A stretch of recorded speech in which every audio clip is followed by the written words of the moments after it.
Satu lagi dari Mbah Puncak.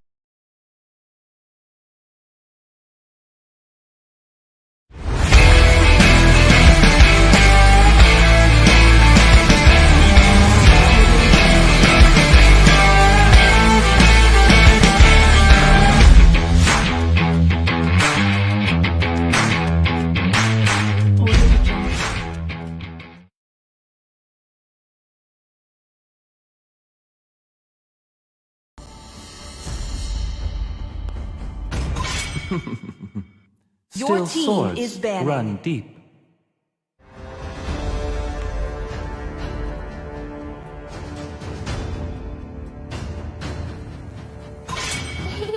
Your To team me, is banning. fun is all that matters.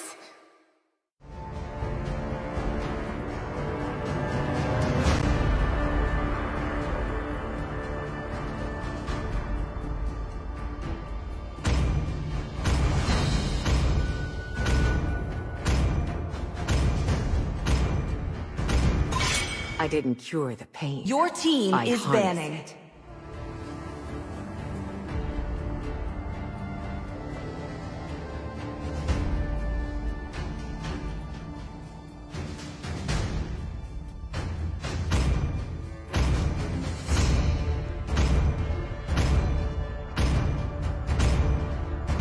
My pleasure. Your team is picking.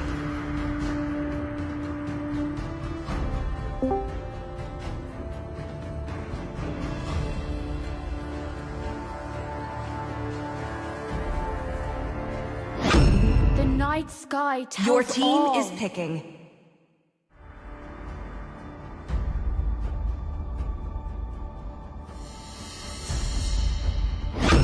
This time, the choice is mine.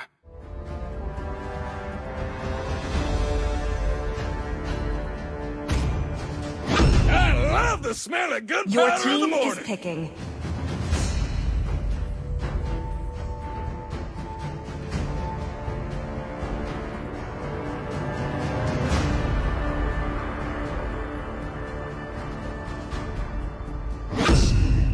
What's beneath these bandages? Chivalry is dead, and I Your will team revive is it. picking.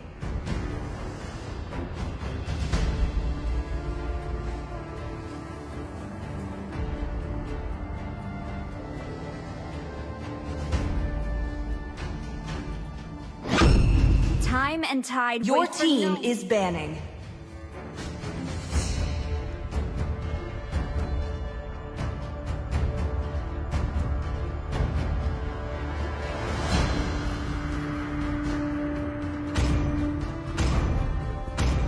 Among the planes exists Your the team is equilibrium, banning.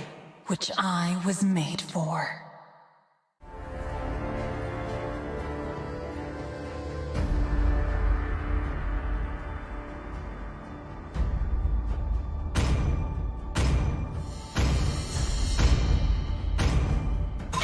Rocks need Your no team is protection picking. from the rain.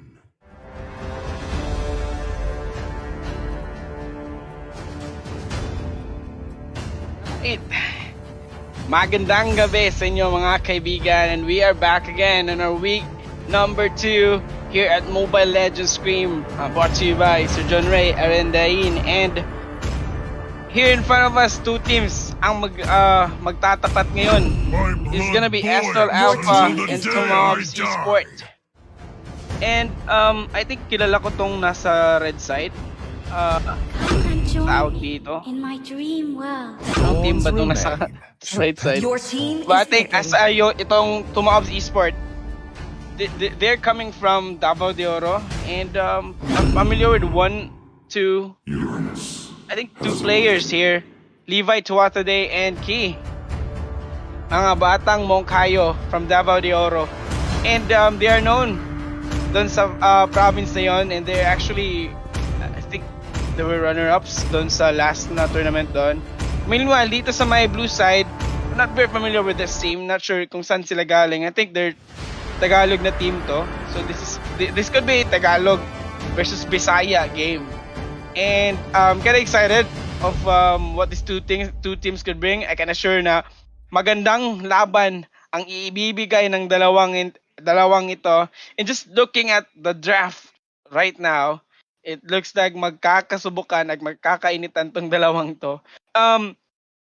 Dito ang red side, it looks like they have the Welcome to sustainability, Mobile Legends. the damage that they need even in the late game. So maganda dito ang scaling ng 5 seconds till the Tumabs enemy reaches Esport. the battlefield. Meanwhile, ang blue side, Smash them. they have to All make it troops quick. deployed. Dahil kaya nilang mag-snowball. And they actually still have the late game potential though. But I kind of feel na mas masakit dito ang late game ng Tumabs Esport. But we'll see, and there's game number 1 on the blue side again. That's gonna be Astral Alpha. Siyang only para sa kanyang Esmeralda. Too easy for Alvin para sa kanyang Clint. Lebron, 23 para sa kanyang Kufra. And, ano to? Ayos in the Indo para sa kanyang Lancelot. And too easy for Jade para sa kanyang Lunox. Meanwhile on the red side, Tumabs Esport, Azure para sa kanyang Franco. Levi Tuatha Day para sa kanyang Xavier, Key para sa kanyang Beatrix, Joy Payne para sa kanyang Balmond, and Char para sa kanyang Uranus. And napopoke dito, medyo nasasaktan dito ang isang Lunok and hindi magko-connect. Meanwhile sa may baba, may hinahabol dun si Uranus, falling low, but can he escape? I think he can escape. Walang magagawa dito ang isang Esmeralda para patayin ang isang Uranus. Pero medyo na-punish lang dun si Uranus because of the rotation coming from the Kufra. And let's see, there was a 3-man rotation sa may top lane. Pero Uranus dito na first blood agad ni Lancelot. Ito ang kailangan. Ito ang kailangan ng Alpha, Astral Alpha. They have to snowball, they have to find the kills on the early parts of the game and snowball as fast as they can. Because pag naunahan sila dito ng Tumabs Esport, it's gonna be a big problem para sa kanila. So knowing Lancelot, just on the Mage Killer emblem, or what they call as the Demon Slayer, yung mas mabilis mag objectives. Mas masakit kasi ito sa turtle sa tower. So walang masyadong damage on the late game ang isang Lancelot na ganito. It still can deal damage, pero hindi ganun kalaki yung damage na mabibigay niya. Pero sino makakuha dito ng Lord J-Pain dito with a lethal counter po na hook doon. Ang isang Lancelot is gonna fall down from the hands of Levi Tuatha Day. Kufra trying to run away. Lebron 23 kaya ba makapag-sidestep? But he was able to sidestep at fade away doon ng isang Kufra. J-Pain mutikang mamatay sa chaos assault ng isang Lunok, but it's not gonna be enough. Apat doon ang members ng Tumabs Esport. It's gonna be a 1-2 in favor of Tumabs Esport, mga batang Bongkayo. Meanwhile dito sa may top, lamang ang isang Beatrix. Titingnan nyo yung level niya, is leading by a level and more. Sa baba, nagkakalokohan ng Uranus at Esmeralda. Hindi magkakamatayan to. And it's gonna be about outrotation. Lebron 23 doon, without the flicker, hindi nakatakas. Tinamaan ng ray gun ng isang Xavier. At pinagtutulungan siya doon ng tatlong member ng Tumabs Esport. Tumabs Esport is doing their assignment here, which is to avoid Astral Alpha from snowballing, and Lancelot with the 1-1 score here is kind of struggling to find the rhythm that he needs in this early game. Pero falling low dito, si Siang only, can he survive? Pero may rotation dito coming from Astral Alpha. Can they survive? Pero medyo na low dito. Siang only, muntik kang mamatay sa kamay ng isang Uranus. Pero Lunox doon ang naparusahan. Lebron doon niyakap ang isang J-Pain, but it's not gonna be enough. 2 kills going to the hands of Levi Tuatha Day. Dalawang members doon ng Astral Alpha ang tutumba. 1-5 ang ating score dito. Tumabs Esport is leading the game. And kung sniper lang dito si Betex, lumota dodge doon. And too easy for Alvin. Nahirapan doon, hindi pala easy. Kasapat itong Tumabs Esport. Another hook will connect. Lancelot nakatakas with the Phantom Execution and Tordros. Very good dodge there coming from ano ba tong masyadong mataas yung pangalan niya, highest in the room. Pero it was very good dito ang execution na pinapakita ng Tumabs Esport, and they're just leading. Lunox ito muntikang namatay, and napatay siya doon ng isang Xavier, and J-Pain stealing dito yung purple buff ni Lancelot. Medyo mas mahirapan na dito ang Astral Alpha because of the rotation. And another kill going to Key dito. Mababasag na din ang top lane. Mas mibilis na ngayon ang rotation ng Tumobs Esport because pwede na nilang isama ang isang Beatrix sa mga team fight while just leaving the Uranus. Naguluhin dito ang mga lanes. Mag-cut. Pwedeng gawin ng Uranus dito is mag-cut na lang and then they can just and Tumobs Esport can just go for the team fight. Pero Azure doon, nayakap at pinagtulungan doon ng 4 na members ng Astral Alpha. And can they survive? Can they survive here? Going with the retaliation coming from Tumobs Esport. Lebron dito, nakapag-fade away. Pero hindi niya matatakasan ng isang J-Pain. J-Pain dito with a sidestep. Na-secure doon ang kill sa isang Cupra. 2-9 ngayon ang ating score and medyo malaki ang lead na meron sa Tumobs Esport and killing Esmeralda. Astral Alpha dito is getting punished from time to time and wala silang masyadong magandang sagot kundi yung 2 kills na meron sila at hand. And the bad thing is hindi gumagana dito ang kanilang lineup. Too easy for Alvin. Ginawang pagkain ni Keith dun sa may top lane. And because of the successive na rotation na ginawa dito ng Tumobs Esport, tumaob dito ang Astral Alpha.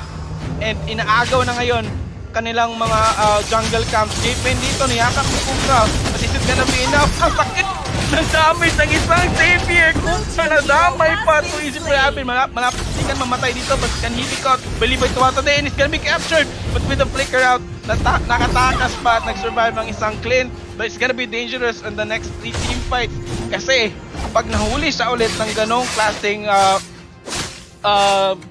position ng isang Xavier, he can be punished once more. And there's another kill going down. Esmeralda doon napatay off cam and 230 ng ating score. Kofra dito gustong pasukin ng isang case. Gonna be dangerous pag nag-switch to ng isang shotgun. Pwedeng mamatay and ayun na nga, na-erase ang isang Lebron 23. Hindi hindi nakapito ng foul. Hindi man lang nakapag free throw. It's gonna be 3-14. Gold lead natin dito is a whopping 7,000. I think it's almost 8,000 right now. And hindi nakasayaw dito ang Astral Alpha. They're really having a hard time. And Franco dito is actually doing a good job with the hooks. Kanina in the early game, it provided them the lead that they needed. And as we said, kailangan dito ng Astral Alpha is papalamang makuha yung early game using this Lancelot na naka-mage killer. And right now that they are down by a huge number, it's gonna be very hard for them to come back from this game. And nahuli dito ang isang Ultra. Hindi niya yata makakapag-skill pa. Lethal counter will secure the kill on Lebron 23. Lebron 23. 6 ang deaths. Ito yung dating number ni Lebron. Number 6. Ginawang death dito ni Lebron 23. At hinaharas na lang sila dito ng Tumobs Esport. Tumobs Esport gustong pataubin na dito ang Astral Alpha. Kaya sa Salt dito ginamit ng isang Lunox. Will be forced to use the flicker but he'll be able to run away. Key with the sniper. Nadamay pa ang isang Clint. That's gonna be 2 members of Astral Alpha down and pwede na silang tumaob ngayon. And there you go, nag-flicker in si Key using bait. Sinatgun sa mukha. That's gonna be a triple kill. Pwede pa bang mag-maniac? And walang hook dito na nahuli ang isang Franco. That's just Key making the place for himself without the help of his teammates. Tatlo yung pinataob niya sa Astral Alpha.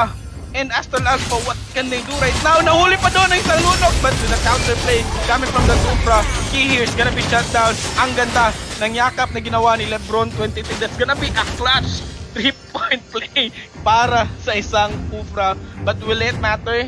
Because as of the moment, kinukuha na ng Tumobs Esport dito ang ating Lord.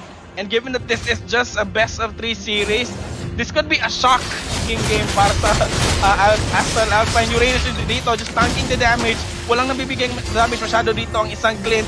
And it's just getting punished by the Savior and the Beatrix. And Beatrix right now just respond. Let's see if Astral Alpha can contain this Tumobs Esport. And 419 ang ating score. 9,000 ang ating gold lead. This is a very huge lead. And kung titingnan mo naman, 15 kills ahead dito ang Tumobs Esport. Already at the 9-minute mark, this is so much for Astral Alpha to take. And tingnan natin ngayon if this is going to be the final push. Napatay doon si Easy for Alvin. Ang ganda ng hook dito ng isang Franco. Pero nakapag-set up dito for 2 people. Ang isang Lebron 23 but this is gonna be an exchange of his life. Triple kill dito sa Key. Napatay niya ang isang Lunox. Esmeralda dito at Lancelot gustong gumalaw at gustong i-def ang kanilang base. Pero tinitipihan na lang sa mukha dito ang Astral Alpha. Tumawag Esports. Gusto nang tapusin ang larong Finders. From way down. Game number 1 goes to Tumaobs Esports. And Tumaob nga dito ang Astral. Victory! A game number 1. Ang bilis ng game number 1. And ang ganda ng pinakita dito ng Tumaobs Esports. You can really say na this team is really yung praktisado at alam nila ang kanilang ginagawa. And Key dito will be your MVP. But I kind of feel na it was like the game of Key, Azur, and Levi Tuatade. Kung titingnan mo kasi, sila yung pinakamalaki yung contribution on that game. But it was actually all of their team efforts. And man, I don't know. Ang ganda lang talaga ng pinakita dito ng Tumaobs Esports. Looking at the rotation, the way they control the jungle, the way they control the map. Walang may isang lane dito ang lumamang for Alpha, Astral Alpha. And let's see for game number 2, if may magagawa ba dito ang Astral Alpha, or baka lang nabigla lang sila doon sa game number 1 at hindi nila in-expect na ganun pa lang magiging laruan ng Tumaobs Esports. And we will be on a short break waiting for game number 2. We will be back in a bit.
Alright,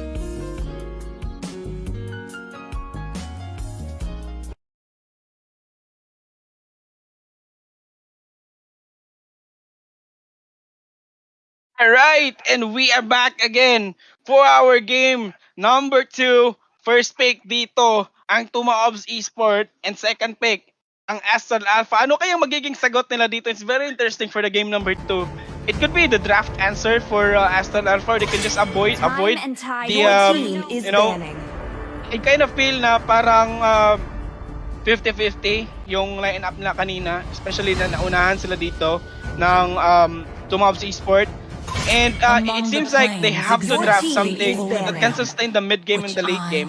Because if they play like that, very reliant sa early game, and hindi na ma-pull off yung early game, it's gonna be a big problem para sa kanila starting on the mid game because hindi na nga nila ma-reach yung power spikes nila.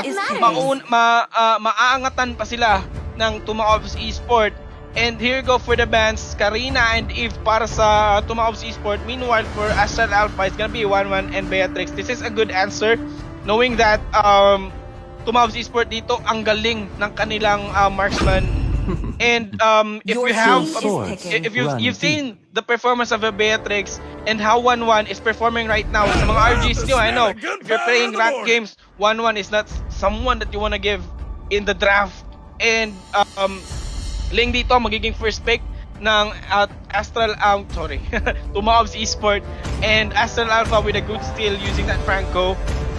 Madedenay na dito ang Franco ni Azure and pair it with a Valentina. Pwedeng magkakopyahan at maibalik dito ang ginagawa ng Tumaobs Esport using the ultimate dito ng isang Valentina. And let's see if this is the answer that they need. But Levi Tuwata Day still getting the dangerous savior from game number 1. Patatawbi na ba dito ng Tumaobs Esport ang Astral, Alpha, and Azure picking up that Hilda? And parang ito na yung panggugulo na gustong gawin ni Azure. So medyo mahirapan dito Astral Alpha if pick sila ng isang hero tulad ng Lancelot, because he can just be invaded sa jungle ng isang Hilda. It's gonna be a problem para sa kanya how to deal with the Hilda, because knowing the Hilda, magtatago lang sa bush, kaya niyang i-sustain ang kanyang sarili. Pagtulungan niyo pa ng tatlo. And Esmeralda is gonna be the third pick. This is a safe pick para sa Astral Alpha, and kind of like the pattern that they using right now. Pero it looks like Tumaobs Esport is not afraid of this Esmeralda, given that on the game number 1 they were able to punch it that heavy.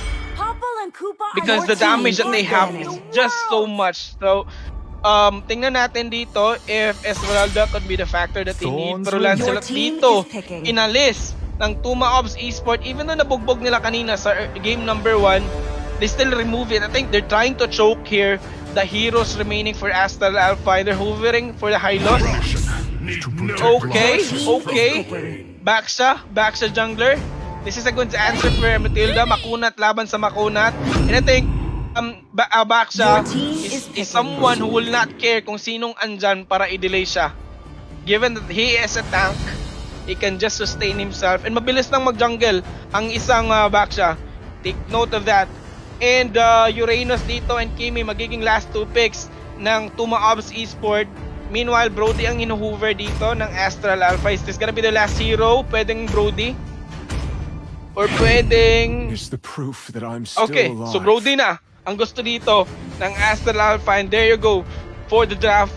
Kayo na mismo magsabi guys, you'll leave in the comment section kung based on the draft, tingin nyo sino ang mananalo dito sa game na to. Now, let's just disregard what happened on the game number 1. I think pwedeng mag-comeback dito ang Astral Alpha so that we can extend the series to game number 3. And I kind of want na extend natin yung series for game number 3 for a more entertaining MLBP series. And tayo dito, nagpapakita na sila ng kanilang mga badges. Number 1 dito ang isang Link at 77, ang isang Uranus. I'm not sure kung saan to, pero pwedeng sa Davao de Oro. And that would be it. Antayin natin, nasa loading screen pa rin sila as of now. This is gonna be your game Number 2, welcome ulit sa Land of Dawn mga 5 kaibigan. seconds till the J-Pain enemy dito reaches the para sa battlefield. kanyang Ling, Levi Smash Tuatha them. Day para sa kanyang Savior, Azure All para sa troops kanyang deployed. Hilda, Char para sa kanyang Reynas, and Ki para sa kanyang Kimi. And meanwhile on the red side, that's gonna be Astral Alpha Team, LeBron 23 para sa kanyang Franco, too easy for Jade para sa kanyang Valentina, Siang Only para sa kanyang Esmeralda, highest in the room para sa kanyang Baksha, and too easy for Alvin para sa kanyang Brody.